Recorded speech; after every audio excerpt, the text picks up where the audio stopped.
Mirror, mirror on the wall, who's the fairest of them all? You may not like this video, but I'm going to give it to you anyway. How many times do I have people tell me that life would be great except for? Maybe it's a spouse, maybe it's a child, an adult child. I mean, obviously little children, you can't get mad at them. Maybe it's a coworker, maybe it's a client. But we find this person difficult.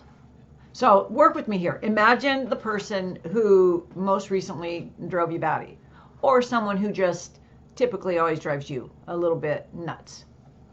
That person is your teacher.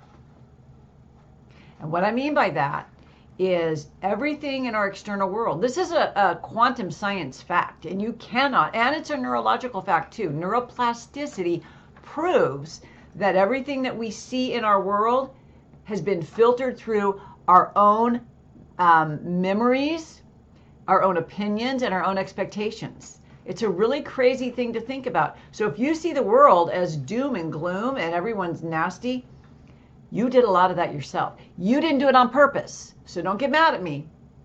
Understand that the story that you told yourself when you were little, trying to protect yourself from things that hurt your feelings, so it wasn't bad on your part. You told yourself stories that helped you survive. That's all little children can do. But those stories stayed in your mind and they eventually affected your state. And so now you're going around emitting a frequency that's attracting things to you that match up with that story. Make sense? Okay, back to what we're talking about. That being said, the people in your life that annoy you the most are being mirrors to show you what story you're projecting. So let's say someone is really annoying because they're, I don't know, super bossy.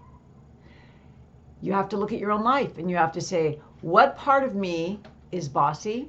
Or it could be the polar opposite.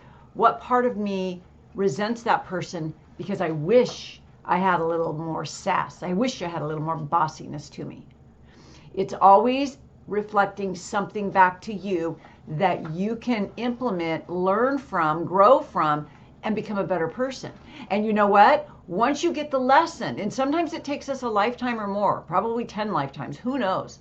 But once you get the lesson and you realize that that person was just like a placeholder, that person really didn't have anything to do with it, because in reality, you know, quantum physics tells us we're the only ones here.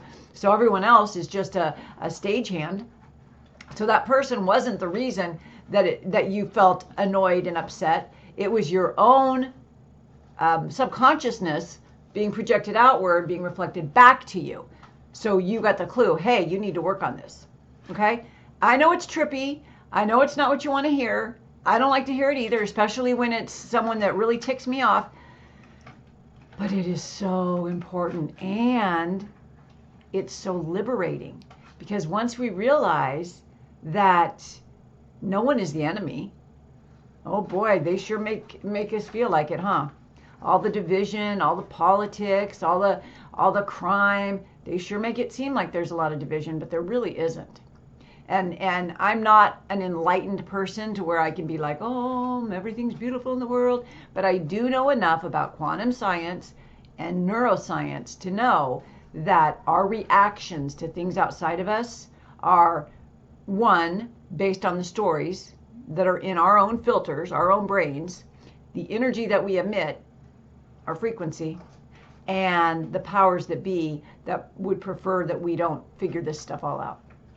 Okay, and ultimately, if I were enlightened, I should say when I'm enlightened, I will realize that there aren't any powers out there that be. But right now, I live in a world where there are powers that don't want us to get healthy, that, you know, don't want us to know how to move mountains. And so that's the world I live in right now. But eventually, I think maybe when we are all enlightened beings in nirvana, who knows? We realize this whole thing has been a holographic simulation, right?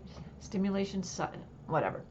Anyway, so next time someone really really chaps your hide, really makes you mad, ask yourself, grow from it. What can I learn from this teacher? You know, I always say my husband's dog is one of my best teachers because she annoys the heck out of me. Okay, what is she teaching me? Like, and I say, why does she bug me? Because she's always needy. Because she's loud all the time. Uh-oh. Because she always wants something. Uh-oh.